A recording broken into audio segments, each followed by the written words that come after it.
İşte burada mesela bakın şurada bir dosya var.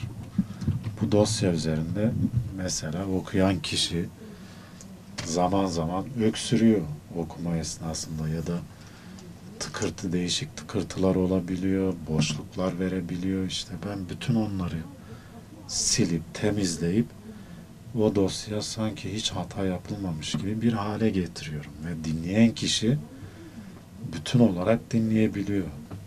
73'te doğdum, işte 75'te geçirdiğim bir hastalık sonucu görme fonksiyonumu yitirdim.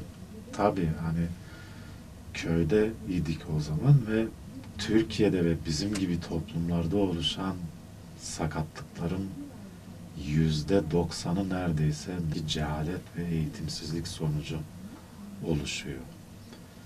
Yani benim annem eğer bir ilkokul mezunu dahi olsaydı belki aşı diye bir şey duyardı da gider bir aşı yaptırırdı. Burası 18 Ocak 2012'den itibaren hizmete başladı. İstanbul Üniversitesi Merkez Kütüphanesi olarak 2012'den bu yana işte 6 yıldır başta İstanbul Üniversitesi'nde okuyan engelli öğrenciler olmak üzere Türkiye'nin hemen her tarafına bu hizmeti, kaynaklara erişim hizmetini sağlıyoruz. Sakat ya da kör kelimesinden rahatsızlık duymuyoruz. Evet, ilk zamanlar duyuyorduk ama bilinçlendikçe artık kendimi kör olarak konumlandırıyorum ve bundan rahatsızlık duymuyorum çünkü gerçek bu. Bir kere kişi kendisiyle barışık olacaksın. Kendin aşacaksın bu durumları.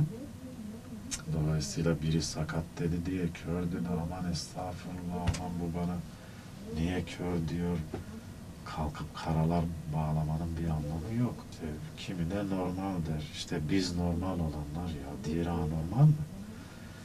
Bugün yani 3-5 kelime konuşan bir robot yapıldığı zaman bile dünyada devrim olmuş gibi gösteriliyor. Öyle değil mi? Yani bugün senin işini yapacak bir robot olsa belki 2 ev parası vereceksin o robota. Ya burada bir insan var.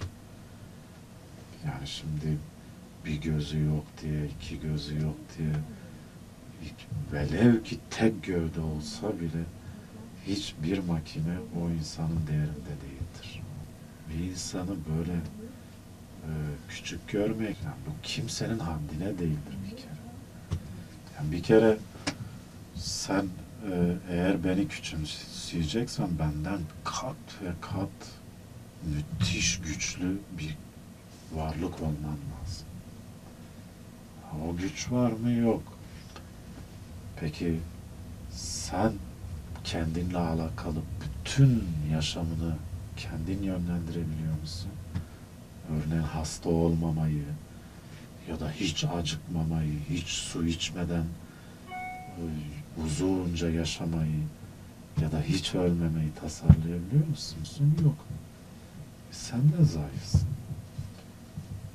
O zaman var olan bu fonksiyon kayıpsız avantajını o zaman güzel şeyler için kullanabiliyorsan.